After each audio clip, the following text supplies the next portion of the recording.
I'm Jared, and this is Changelog News for the week of Monday, November 14th, 2022. We are knee-deep in post-production of all of the excellent conversations we recorded at All Things Open. Expect 1 or 2 anthology episodes of our Friday interview show coming soon. We'll also be attaching one conversation to the end of our Monday news show for the next few weeks. Now, we are committed to keeping these news briefs brief, so the interviews will always be at the end, so you can skip them if you're not interested or simply don't have the time. Once we've emptied the queue, it's back to your regularly scheduled programming. Speaking of the news, let's get into it. The top clicked link in yesterday's edition of Changelog Weekly is a bit of a downer. It was the layoffs tracker at layoffs.fyi. Roger Lee has been tracking all tech layoffs since COVID-19. All the data is compiled from public reports and stored in Airtable, which provides embeddable table listings and charts. So far in 2022, 788 tech companies have laid off 120,699 people. Notably, last Tuesday when I posted the tracker to Changelog News, 757 companies had laid off 104,791 people. That means 31 companies laid off almost 17,000 people in the past week alone. A huge portion of that, of course, is due to Meta performing the largest layoff in absolute terms of 11,000 people. Just devastating. Our heart goes out to each and every one of you who lost your job this year, but we have high hopes that you'll get back on your feet quickly, which brings us to our next bit of news. Amanda Hoover writes for Wired, despite big layoffs, tech workers are still in demand. Quote, while many individual workers must now find new jobs, the broader outlook for tech workers remains strong. Their skills are still in demand, and their peers have responded to recent cuts with a wave of grassroots support to help laid-off workers find new jobs. Despite their command of the headlines, big tech companies are just one niche in the broader tech industry. Many smaller firms and companies in adjacent industries are still hiring tech workers, albeit at slower rates than tech giants recently did, and potentially for lower salaries. Some companies are now jumping at the chance to attract people previously monopolized by recruiters from the largest companies. End quote. It turns out big tech has scooped up so many of us over the past few years that many other industries have been left in the dust. From government to retail to ag, many companies are jumping at the opportunity to land talented workers like us that they previously just couldn't get done. It's super cool that we've also been banding together to help one another land safely with new employment. The article mentions a LinkedIn group for workers let go by Meta and a Google Sheet with potential opportunities for laid-off workers. We'll link to both of those in the show notes for you. Here's a cool new thing.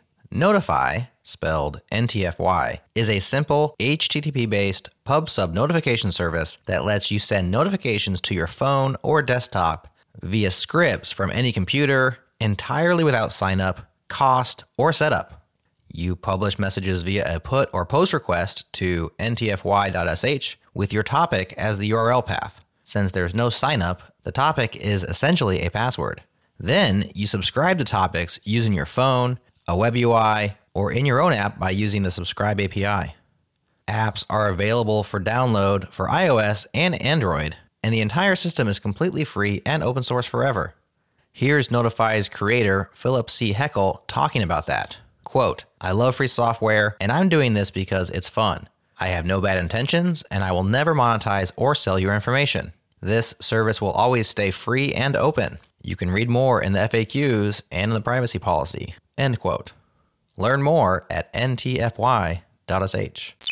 Devenv is a tool that lets you build, share, and run your local development environments with a single command, without containers. How does it do that? With Nix. That's how.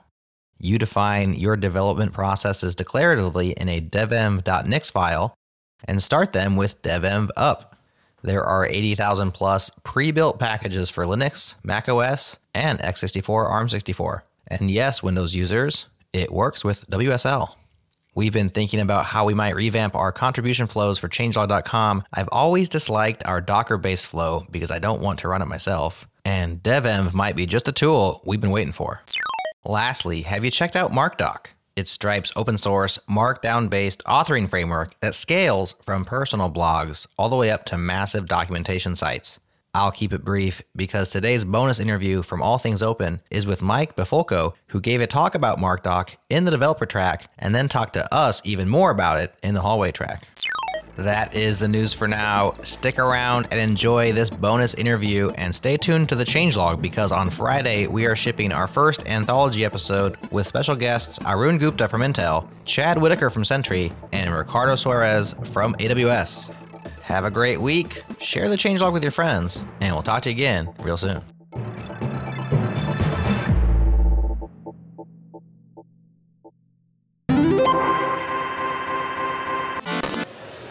Well, we'd like to talk to you about Markdoc. Yeah, for sure. Coming out of Stripe. This is something that came out in the summer, maybe, or the spring? Yeah, earlier this year. I think around April. And made a big splash. Of course, documentation, right, meets Markdown. Right. These are a few of my favorite things. That's it. As long as somebody else writes the documentation. Yeah. And it's in Markdown. Yeah.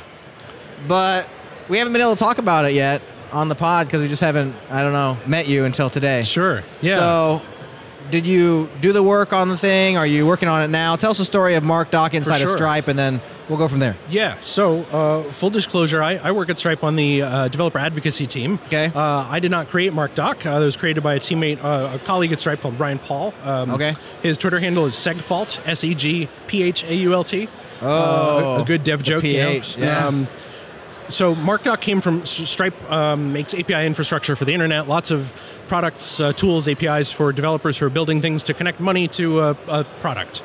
And Stripe makes many products that covers many languages, it covers many locales, so you might be looking at Spanish documentation for taking payments in Canada, for example, right? There's lots of different pivots through which we provide our documentation for many products, and in addition to that, all of Stripe's API libraries are available in 7 languages, so I usually am pretty bad at getting them all in one shot, but it's Ruby and Go and Java, JavaScript, .NET, Python, and PHP.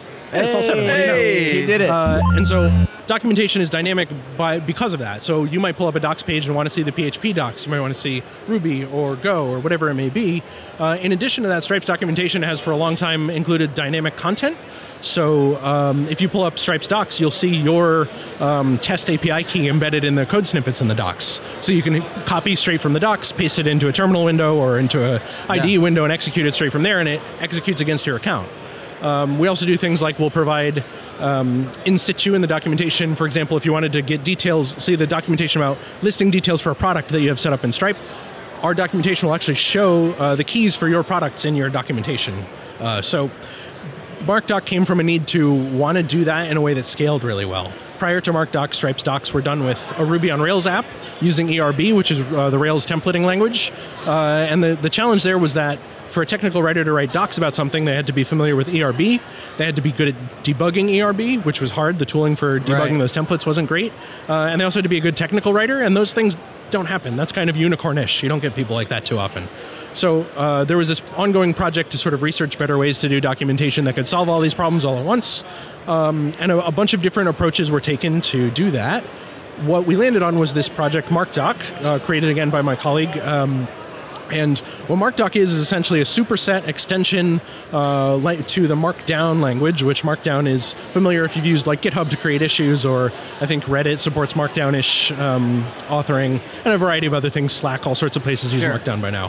What Markdoc does is it takes the Markdown syntax and adds a bunch of stuff to that to let you insert dynamic content without having to go write the code to do the dynamic part. So you can separate your developers, write the code for adding like composable tags to your Markdown, and all your technical writers need to know is, hey, this tag is available for me. I can add a call out here, I can embed a podcast episode on my podcast site, whatever it may be. And it was designed with documentation in mind, but is applicable to anything. So anything that's content forward that you write in Markdown. So I maintain my personal site. It's currently actually using MDX, which is an alternative, another extension of Markdown, an alternative that came out of the React world. I want to say maybe Gatsby was where MDX was born. Markdoc is sort of parallel to that with a very different approach. So the API for Markdoc has sort of a 3-phase rendering process that developers have access to every part of that rendering. So You can do things like add validation to your Markdoc, where let's say, Adam, you were writing a docs page, and you added a banner to your page, and you set the type of the banner to be